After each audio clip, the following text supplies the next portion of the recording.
So, Mike, have you ever had an AI generated idea genuinely surprise or unsettle you? Surprise or unsettle me. I don't know if I've been unsettled by an AI generated idea, but I'm constantly surprised by it. I use it a lot in writing, and I will say all the time when I'm working with it, back and forth. Claude Sonnet 3.7 is usually my writing partner that I have. Um, I'll get stuck on something. I'll hit a wall. I'll just know, this is a C minus, and I need this to be at least a B plus here. Like, how can I change this passage or whatever? And I will go into it all the time, and be expecting something that is going to be that B plus, whatever it might be. But then it'll give me 10, 15 different options. And the exciting thing is like there's value in that. I'm constantly surprised by the things that it turns out. I'm like, oh God, I should have thought of that. Or boy, that's better than anything I could have thought of. Like, so yeah, I have that, dare I say, daily have those kind of experiences. And any intimidation on your side of, oh, I should have thought of that, but I didn't? Um, yeah, it does bother me a little bit, to be completely honest. I haven't gotten past that. The ego in me of thinking of myself as a writer and being like, oh geez, it gave me a better idea than anything I could have had. So yeah, I've moved past it. Look, and I'm also very transparent that I use AI in my writings and so forth. Like I never ever try and hide that, but I also know that like ultimately it is coming from me. I have a whole process behind it, but yeah, it doesn't always feel good, but I used to have the same reaction if I was in a brainstorm session with a bunch of people at PayPal where I used to work or wherever it might be. And they would say something I'm like, oh God, I should have thought of that. Like same kind of reaction. It's just it's a machine versus a human this time that's causing it. Writing is so interesting because most people don't think of AI as writing and think of it as generating. You're the human writer. Mhm. You're the one kind of coming up with the ideas. Is artificial intelligence writing in that way or just refining your thoughts? How do you distinguish? How do you draw that line? Um, it is a great way to look. I mean, maybe let me walk through my process, and that might help answer your question actually. So when I'm writing something, I will almost entirely do the first draft, front to beginning to end, first draft by myself. And when I say by myself, I don't actually mean that I don't use AI. Like I probably will use some Perplexity to do a little research, whatever it might be. I'll use just traditional Google search, which lo and behold, people is AI. If you're using Google, just even regular Google, that's AI behind the scenes there. Like I will use that, but not much more than that. But I will sometimes have placeholders and so forth. And I'll usually just put those in brackets or something like that, or I'll write something. Usually the goal for me in writing is just to get to the end. Like I just want to complete it. And it doesn't have to be perfect. We could just work and iterate on that. But then that's when I start to bring in the AI. And I will usually go through like a series of different prompts. I will say, hey, can you fact check this for me? Can you take a look at the areas I left open? Where does this thing lag? Be my editor. Like I will have it take on different personas at different points in the process. And then it's just a constant iterative process that I'm doing. One thing that Claude does do, which I can't stand, and I always tell it not to, it will sometimes rewrite the whole thing for me, which I hate, because then it is really getting away from me. But I will always say, like, be my editor, give me line item edits, tell me why you think what you're suggesting is better than what I had, and always err on the side of maintaining the original content because sometimes it'll just find stuff to find stuff. But if you actually do that, so that's kind of the prompting I do with it. And I just kind of iterate from there, back and forth, and then just read through again and again and again, and eventually got a finished product. And why do you say it's coming for your job or coming for you? Because as a writer, the ideas are still coming from you, and you're just using Yeah, AI as a tool to refine them, make them more whole, maybe make them more accessible to people. But the idea is still yeah. yours. Why do you think that artificial intelligence is coming for you? I don't know. This is something, honestly, I bat this around a lot. I'm not sure what the right answer is. I was writing a piece recently, which I've still not published, in fact, where I was really getting to the, hey, AI is a tool and so forth. And what I did was I went into Midjourney image generator and I put in just and I went to a random number generator online and basically had to generate a number between like 1 and 1 billion. I took that as the seed, I put that into Midjourney and I just said generate image. Of course, like this is meaningless. It's like whatever, 5 billion, blah, blah, blah, blah, blah, or whatever. A meaningless thing, just kind of a random seed for it, but something that's effectively no human intervention. And it would spit out four very different images that I had. And, at first I'm like, yeah, this isn't art. I don't know what this is. But like one of the images like really stuck with me. It was this thing where looked at it and there like it was like kind of this blood red background and you could kind of see claws and it almost looked like a scarecrow and another side and maybe the camera was panning up and I was infusing all of these beliefs of what art is and all that. And honestly, I probably spent 15 minutes just looking at this thing and thinking about it, making me think and finishing a story. And it got me thinking like, crap, is this art? There's really no human intervention in this. Um, I've always thought of art as being something that had to be generated by a human.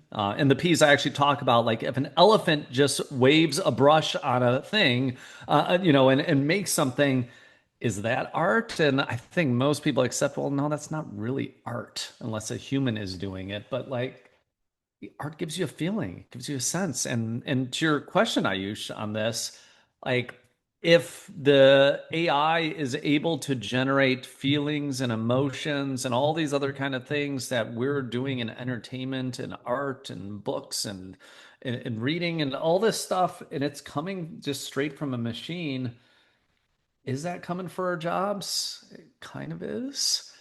Like, is there going to be a place for you just want to hear somebody's take on something or whatever it is? Like, yes, there will continue to be that. We're going to still care about humans, but where I ended this whole journey is I don't know where I land on this anymore. I've been kind of just batting over the last 3 years, kind of going back and forth. Is it art? Is it not art? And so forth. And right now I'm just kind of stuck in the middle. It's a very blurry line. It's almost kind of like an AI or an art Turing test. Because if you have an art piece generated by a Yeah. human versus an art piece generated by a machine, and people can't tell which is generated by a human, but they have the same feelings, is that Yeah. not indicative that it is art? Like, can't we Yeah. also say that the art Turing test has passed? Yeah, so this is actually one thing I'm doing at San Diego State right now. So some of the research I'm doing, and this is early in the findings. I'm probably not even supposed to talk about it, but hell, I'm talking with you here, so why not? The test that we're actually doing is we're going to have three different condition sets. Uh, Claude is going to generate the same 200 or so word story, and each of the three sets will see the exact same story.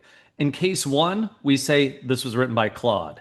Case two, we don't say who wrote this thing. Case three, we say this was written by a human. And then we basically see how do people evaluate it differently. And that's just a real simple thing. You just kind of do it with enough numbers, you get a big enough sample size, you will start to uncover, well, what is the bias that we put on something that is human generated or perceived to be human generated when it's the exact same thing in both those cases. I think you're going to find, within certain groups in the US, especially, there's going to be a more heavy bias on that. In some other countries that might be a little bit more AI positive, there might not be.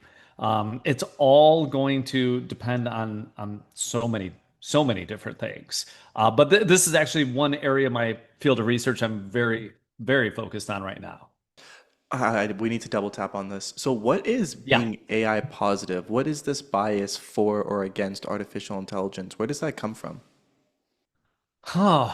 I don't know where it really comes from, but you do see huge differences country to country. Um, I think if you looked at probably US is probably one end of the spectrum. France and Germany are probably close to the United States. Places like Brazil and Mexico are probably on the other end of the spectrum, in fact. So, and so many countries in between there. It's cultural differences. It's the impact that they've already had. Look, I think we in America as a society feel burned by social media. I think in so many ways. You go back to 2009, 2010. I literally remember, seeing what was happening with the Arab Spring in that time, and it was like, the consensus was like, boy, this is like done by social media. It's increasing, the amount of good and positive information, and it's bringing up democratic regimes around the world and toppling dictatorships and all that. And that was the belief and that was the consensus. And I think that was very much sold to Americans. And I think people feel burned by that, to be completely honest. So that's probably part of it. I don't actually know going deeper, what it is. Like, is it just American individualism? Is it us learning about the story of like John Henry, the steel driving man when we're young, of like how, like the train, driving steel, whatever, what are those things called? You drive into spikes, I guess, steel spikes and all that. I don't know. I don't know where it comes from exactly, but like there are big cultural differences right now. Maybe we shouldn't focus on why it's there because, there Yeah. could be 17,000 variables that indicate why it's there. Yes. But Yep. where does that go? So if a country has AI bias in a negative sense versus a country that has AI bias in a positive sense, what does that do for the country? Is that a kind of geopolitical advantage, would you say? Such a good question. Look, I think this technology has huge impact for good in the world. Um, And I think if a company is, sorry, if a country is more open to harnessing that in some way and to using that in improving their state services, in improving whatever it is like across the board, versus another, there is, democratic resistance and so forth to doing those kind of things. I mean, might you just see a have versus have not in that world? There's a I don't usually quote Vladimir Putin, but I always do. There's just one Putin quote I know. It was from 2017, and to paraphrase here, basically what he said is, whoever is the country that creates AI, AGI, whatever it was that he exactly called it at the time, is the country that is going to rule the world. And that was like, 2017, long before like GPT and all this other stuff that we really saw put into practice. And I think there's something there. Like, if you're the country that is standoffish versus you're the one who has embraced it, is that going to cause some sort of geographical inequality between your two nations? And like that, I don't know. I mean, or are the robots going to uprise and kill all the people in the country that's accepted it, and the other one is like, ha ha, told you so? Like, I don't know. I don't know. I think it's not likely that going to be that, but there will be differences. I will say this question rhetorically, and if you would like to jump in, then feel free to. But it does seem Mhm. like if there is this AI bias in a negative connotation or in a negative sense for a country, and we understand that having a positive AI culture is beneficial geopolitically and potentially militarily, there might be an incentive for a nation to make sure that its entire culture has that positive AI bias and actually Ooh. considers, artificial intelligence to be, better for them. Kind of like, hey, we're going to administer you medication and you're going to take it because you need to. Look, and in some countries, that's probably, yeah, yeah. And look, some places that's going to be easier than others. Um, China wants to do that. I think China's going to have pretty good luck in doing that. I think they will be able to do that pretty well. U.S., you got 50% of the population that is going to disagree with whatever is being said by the governments. Like, I think that's going to be a harder pill to swallow. It's almost going to depend which 50% is going to agree or disagree with that. Depends on which 50% says is in office at that time and says, "Hey, we need to do this." Um, so yeah, no, I think I think that's a great point, and it brings us down some really interesting paths to see like how that might play out. So speaking of how it might play out, if we fast forwarded a decade, what's one kind of surprising thing that you believe AI will enable or disrupt that a lot of people aren't really talking about? I don't know if a lot of people aren't talking about it. I feel in my circles they are, but maybe outside as much. But God, in medicine, I think we're going to see so much change in the world. I think how, 2025 is, I hope, going to look pretty damn primitive versus that. I know one way I'm already dealing with this now is like for the last few years, I've been doing what I can to get a little extra data about myself, like just for blood tests or whatever else, just to have that, because I actually think that that is going to be valuable over time to be able to have a baseline, to be able to see all this other kind of stuff. So I've kind of consciously taken some extra steps on that. But that's an area where there is going to be so much promise. And I think I wrote about this a while ago about in the US, the FDA approves like certain software applications as they apply to medicine. And I was looking at what were the major areas of medicine that were approved for. And for radiology, it was something like 30 or 40% of AI related applications were approved for radiologists. If you go back to 2016, I believe, Gregory Hinton, kind of known as one of the godfathers of AI, was talking about like radiologists are done. Like they're going to have no jobs left. Like this was commonly thought and so forth. And what's really happened is there's actually more radiologists in the US now than there was 10 years ago. And they're using these tools more than anyone else, but the outcomes seem to be much better. Like, so I'm hoping in some way that this is a little bit of a tell for what's going to happen for the rest of the medical field, that you're going to see other areas with better tools be able to embrace these tools much more so. It's not meaning there's less jobs, it's just meaning better patient outcomes. Like, most people in the world, let alone the US, like don't have access to a doctor, let alone having that access 24/7. If you could get a decent representation of a doctor on your device that you're carrying with you, like that is a huge unlock for society.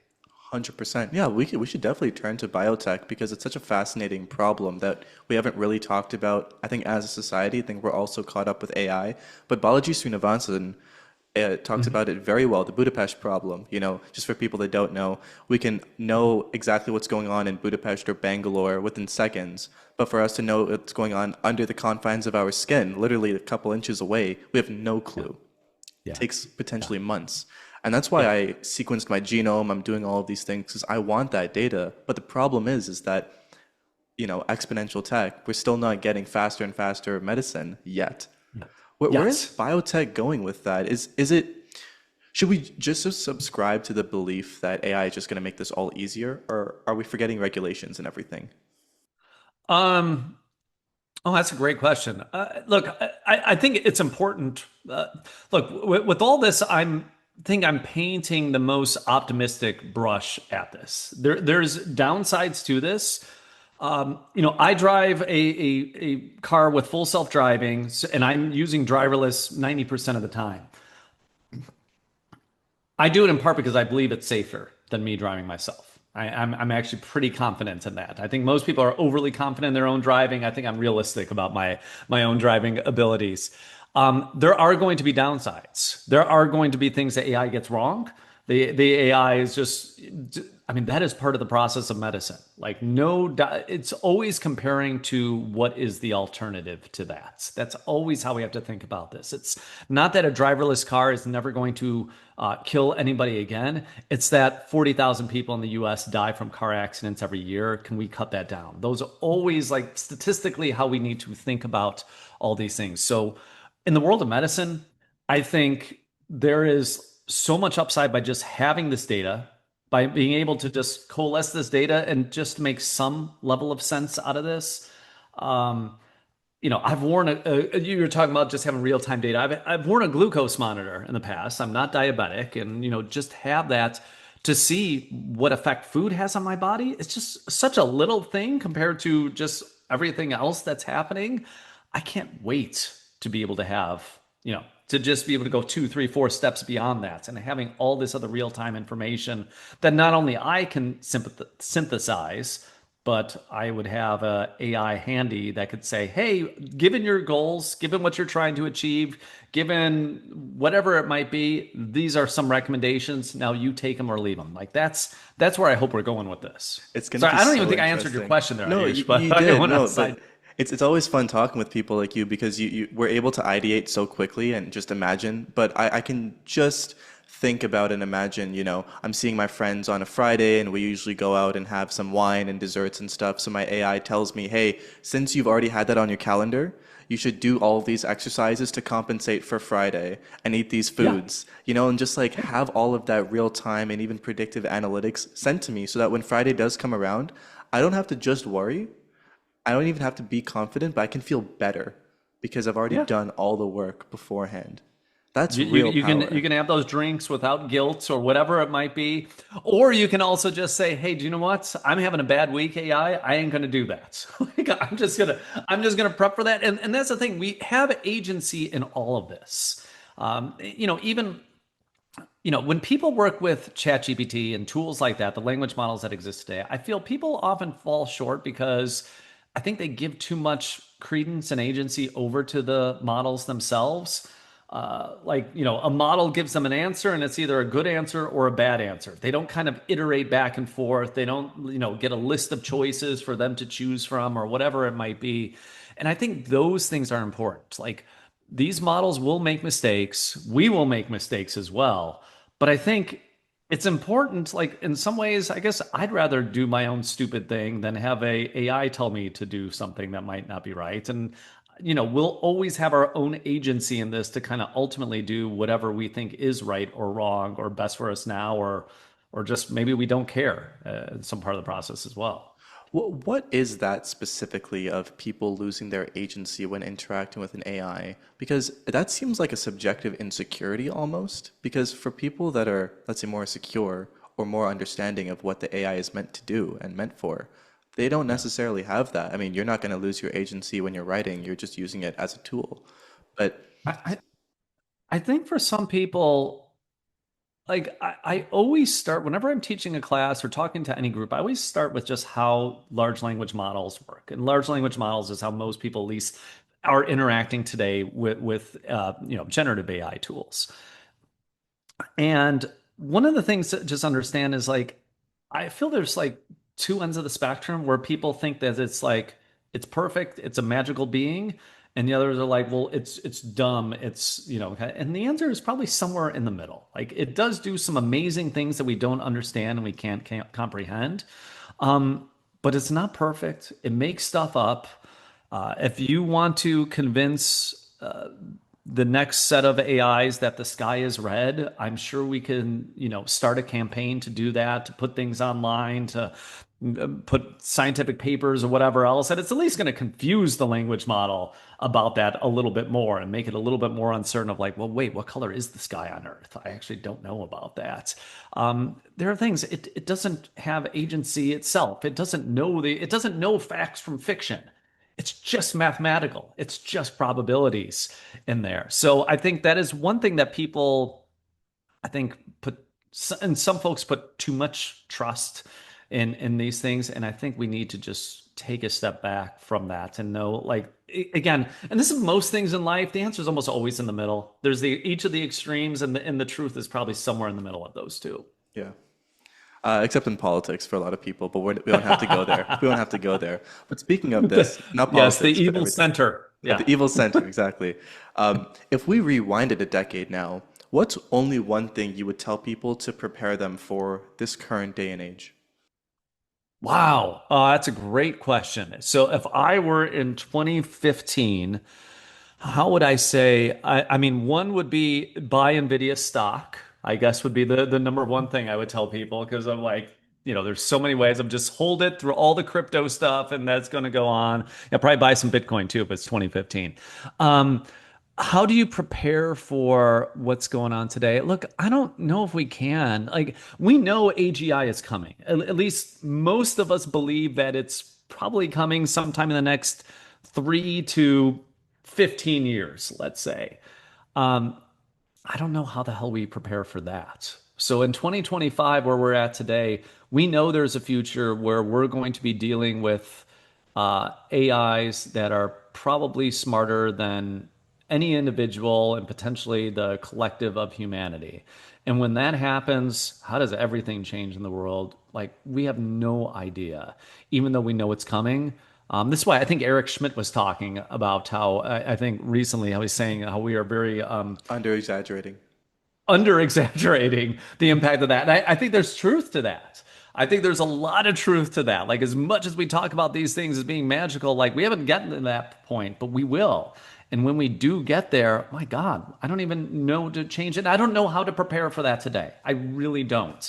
Other than getting people just comfortable with these concepts, understanding how it works, and having these kind of conversations that we can have. If I went back in time, I mean, probably it. I don't know if there is much more that I would have been able to do because it's just been a great ride seeing this. Like back in 2015, I would sit with machine learning engineers and I would see the amazing things that they were doing, primitive in today's standards. But I could never do any of it because I wasn't an engineer myself. And then fast forward to like 4 years ago, first time I get to play with GPT-3. And I'm like, oh my God, I could actually start to do this, get my hands on, get my hands dirty. If you would have asked me in 2020 what I could have done, I'm like, oh, become a machine learning engineer. But like today, I don't think you have to. The skills now to run the most powerful models in the world are there with everybody that has them. So I don't know if like we could have prepared better as a society for at least where we're at today. For the next 10 years, that I don't know. I feel there is something more. I just have no idea what it is. Can I put you on the spot and say, how Yeah. much time do you think we would need? If it's not 10 years, is it 20? Is it 30? How much time would we have to go back? Or how many years would we have to go back in time to actually think about and prepare for this moment in time, if we even could? For the moment we're in or the moment of AGI? Let's say both. Um, well, I mean, I honestly, for the moment I'm in, I think we're largely prepared for that. Look, if people are not, there are people in the world not using AI, they're using it in their jobs, and you know what? They're still doing okay. They really are. Like, that's going to change more and more over the next 6 to 18 months. Where, like, if you're not using it, like, you really got to get on the train right now. Because, like, your job, all the things that you're doing in your work, all the tasks that make that up, like some of those are going to get automated. And if you're just doing it the old way, it's going to be tough and you're going to miss out. AGI, like, I don't know because like there is no corollary to how we have done this in the past. Like we haven't seen the introduction of effectively a new species onto our planet that is smarter than us, but will do things at our bidding and what that's going to mean. The only thing that I would actually no, I take that back. I do have one thing. Um, I think as a society, it actually would be good for us to really think about what we want to do with work on the other side of this and what that is going to mean for us, how we're going to treat those who are, disadvantaged from this, to say the least, and just like will never be able to find a job again because their skill sets line up with this and that. Like, what is that going to mean? And just for the rest of us, like, should we have 40-hour work weeks still? The 4-day work week, I wrote about this last year, like in the history of it in the United States. Like, you know, Richard Nixon was the guy who was really pushing for that when he was vice president back in the 1950s. Like he was doing speeches. He's like, hey, we can get down to a 4-day work week in the US. That kind of went along, but Richard Nixon is, no bleeding heart liberal by any stretch. Um, Now you have Bernie Sanders talking about that. And frankly, in the same vein of AI, like what can that do? Like that is the one area where we say, like, what is important for us to be human and have that kind of discussion now so that when AGI does actually come, we can really think about, okay, maybe we should just work 15 hours a week, like Keynes said, or maybe we'll find value in these other places. These are all like philosophical questions that I think would be great for us to just start to really have as a society. And every country is going to be different, but like, what is that going to look like? Because I have no idea. Yeah, it would be. I mean, I just read for like my third time now, Deep Utopia by Nick Bostrom, and it's such an Yeah, interesting read because you're really confronted with a question that we have no proper answer to, and the terrifying aspect is not that we don't have the answers to it, but we have no pathway to even get the answers to that because yeah. of the polarization and everything. So it's interesting how technology is causing the problems, but we should also figure out how to use technology to figure out how to solve those problems. It's just a couple of steps in front of us. I agree. I agree. And, and it might not be, dare I say, it might not be the US at the forefront because maybe we do have too much distrust of the other side and can never have a real conversation about that. But, and maybe it's going to be Portugal or something like who knows that that's going to be at the forefront and kind of set the standard. We're going to be able to look to that. Like, luckily, there's, 200 very different countries on this planet that are hopefully all going to start thinking about that in some aspect. And as we kind of see these experiments, we might be able to look at them, I hope, and say, what they're doing over there might actually make sense for us. Let's try it.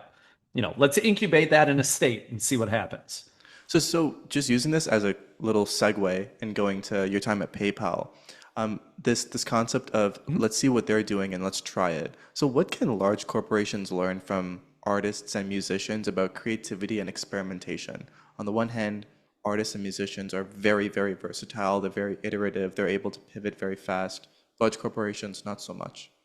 How do we deal with that? Well, yeah, I don't envy. I mean, I left PayPal 2022, which was really, in the time before ChatGPT and this boom really kicked off.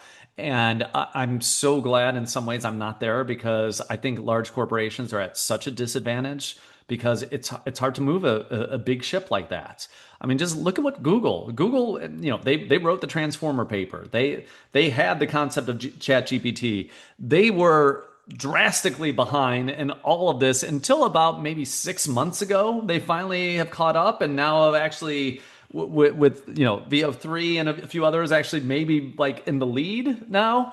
And that's kind of the company who created this tech and for all practical purposes. So like for all the other corporations in the world, like it's hard. So I think it's a great question. Like musicians, artists, all these other things, like let's just take jazz musicians. The spirit of improv, the spirit of just being able to kind of like roll with the punches and just see what happens. I think that there is value of that in any company to potentially have. When I was at PayPal, we never had a formal 10% time, but it was more of a we had like core tenants in the company, and innovation was one of our core tenants that we had at the time. And whenever I would talk to new employees and at our headquarters, I got to talk to all of them at like, when they would come into the office and do little innovation spiel. And as part of that, it was like, you need to define innovation for you. If you're in finance, if you're a lawyer, it might look different than somebody who is a designer or an engineer. But whoever it is, innovation is important here. And these are the reasons why. And we would use examples. We would talk about how in our legal department, in fact, we had lost a pretty big, well known customer in part because I think our legal documents were like 80 pages long that they needed to sign and go through. And it was just like, it was moving slow and all this and all this. And like, okay, how do we get this down to one page? And like that's being innovative. Like again, it's not how we think of, SpaceX type innovation, but to be able to take something, completely revamp a process that had been existing, look at it all from first principles and say, hey, this is how we're going to do it. This is actually what we need here. We might be missing a little bit here and there, but you know what? That's okay. It's a risk we're willing to take. That is, really was commendable. And one of the examples that we used all the time within the company of how the rest of the business needs to operate. So there's so many places to take from. Like, and I'd say for people, find your inspiration for innovation wherever it can be. And yes, music, art, all of these places to be creative, to just, think about that. Like when you have that 10% time, when you need to think through a problem in a different way, like use those inspirations, whatever works for you, embrace that. Just for people that may not be familiar with the lingo, what is 10% time? Oh, yes. 10% time was actually started by, I think, 3M back in the day. And then Google got that. Or, sorry, it was 20% time. Yeah, really. Wait, was it 20 or 10? Oh my God, I can't even remember. Was it 20 or 10? One of the two. I have no clue. I'm also asking this. Um, So the concept was you do your job and then uh it was 10%. Geez, sorry. I really can't remember. So you do your job and then you're free to kind of do whatever you want to as well. And people in 3M were encouraged to do that. Supposedly the post-it note came from that. Google, I think Gmail might have been a 10% project within the company where like you would have your job done, but then you get to work on whatever you want to. And again, at PayPal, we did similar things to that. I had a very basic robot in our innovation lab in San Jose. And we would have people like from throughout the business who would just kind of work on projects with it. And for a while, one of our financial analysts was leading our robotics project that we had there. And he would get in early every day. He would beat me to the innovation lab by hours, work on this just because he loved it and he was passionate about it. And like that was the kind of culture and atmosphere that we really tried to do. Like, and it didn't mean you had to do that. You did have to find innovation in your day job. And if you want to kind of do these extracurriculars, we would always give the opportunity. Like that, people always knew, like, okay, go to Mike, he'll support, he'll give some guidance, he'll connect me with the right people. And that's a lot of what I did when I was at the company. So let's say I have my 10 or 20 or maybe even 50% time and I come up with something that I find interesting, I find innovative. What's the biggest difference between an idea that is innovative, but also what's the difference between an idea that's just flashy hype? Yeah. I'll give you one real example. So in 2013, I got put on a project called PayPal Beacon. I was one of the first people on it. It was something an engineer had created. Effectively, imagine this paperclip here is a piece of hardware. We would build the hardware. It would talk in a new using the Bluetooth 4.0 protocol, which was new at the time, and it would allow you to passively talk from your device to this piece of hardware. So you could do things like you could walk into a Starbucks and it would know that you're there and it would say, Ayush, I see you. Like, I know you come here every day at 9 o'clock. You don't even need to come up to the register. We're making your usual order or something like that. And you could do all of these different things about that. Cool technology, bunch of patents, companies, all of our customers and even non-customers wanted to talk to us about this. And then we put it out in the world. Stanford University has University Avenue right down the street. There were some merchants who accepted PayPal in person there. We set it up there. Okay, Stanford, all these tech forward students and all that. Put it up there, and I would just start talking to students. And basically, every one of them said, like, well, why would I ever use my phone to make a payment in person? Now, and like they're like, I have my credit card. I don't need a phone for this. That was 2013. We weren't solving anybody's problem in 2013. That was not it was cool technology. You could do all this cool stuff. It sounded really cool. We weren't solving a problem. Uh, that is where innovation, look, your first pass on anything with innovation or brainstorming, wide net, any crazy idea. Second pass, okay, is this useful? Talk to customers. Are you actually solving a problem? Adobe has this thing that we would teach at PayPal. I was a teacher in it. They open sourced it. It was called Redbox, or sorry, Kickbox. It was in a Redbox initially. And in the Kickbox program, one of the things it teaches you is you never ever want to fall in love with your solution. You want to fall in love with your customer's problem. And that is a huge difference. Like the customer has a problem, you want to do everything in the world to solve it. If you're so focused on, hey, this is the right solution, you're going to lose so much in the process. You're not focused on who really matters, and that's your customer. Oh, that's fascinating. That's fascinating. And how long were you at PayPal for? You said you left in 2022. 11 years. Yes. I was going to be at PayPal for 1 year. I was at a startup. Startup failed. I needed a job. I just had a kid. I'm like, okay, I got to figure this whole thing out. I'll be here for a year. And it was 11 years in total that I was there. So were there any projects at PayPal that initially failed, but then eventually turned into something key or substantial? I mean, one that jumps out is PYUSD, which is their PayPal stablecoin that they have now. We were doing blockchain experiments pretty much like 2016 is when I started in the innovation lab. We would do these experiments mostly with people just kind of on the outside and all that, but like I could never really figure out what's the right use case for it. 2019 rolls around. Various things were happening out in the world, and we were getting support internally of like, hey, we should have potentially a stable coin. Let's look at that. And so we started working on that in 2019. I think the thing actually launched 2023, 2024. I think it's over $1 billion in float in the coin right now. So it eventually got there. But oh man, there were fits and starts. Experiments going well. It's not going well. Is this going to work in low interest rates? Well, what about COVID? Is that going to change stuff? Like all over the place. But I'm on the outside looking in, and I'm like, yeah, there seems to be there's a lot of push for stable coins overall in the U.S., and I think they're way ahead of the game. So, that was one where it's kind of fits and starts, but I think success in the end. Gotcha. And regardless of you not being there anymore, but you still learned a lot. What's one of the most valuable skills that you've taken from there, but you still apply daily? So the customer one that I said before is probably first and foremost because if you're not talking to your customer, you're just losing focus. You do that.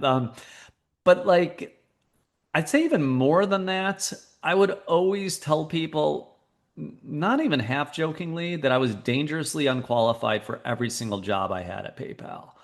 And that was something that always stuck with me. I started as basically a data scientist, although they didn't really call it that at that time, who didn't even know how to do a SQL query. And then I moved to like product marketing, and I didn't know anything about that. And I was a product manager, and all these product managers had basically been product managers before, and I've never even done that. And then when I got the innovation job, I'm like, crap, I don't even know how to define innovation, let alone anything else. Like, and so I literally was like the Sunday before I started. I remember this so well. I'm sitting at my kitchen table. I am literally just pinging. I'm going on Google. I'm looking for innovation, like San Jose State University, innovation Stanford. I'm just finding professors and I'm just reaching out to them. And I'm just saying, hey, I'm taking out this job. You want to do something together? And like amazingly some, and I'm in touch with many of them to this day, like years later. But like, that's one thing you'll figure it out. Life, at some point in life, you realize that everybody is making it up.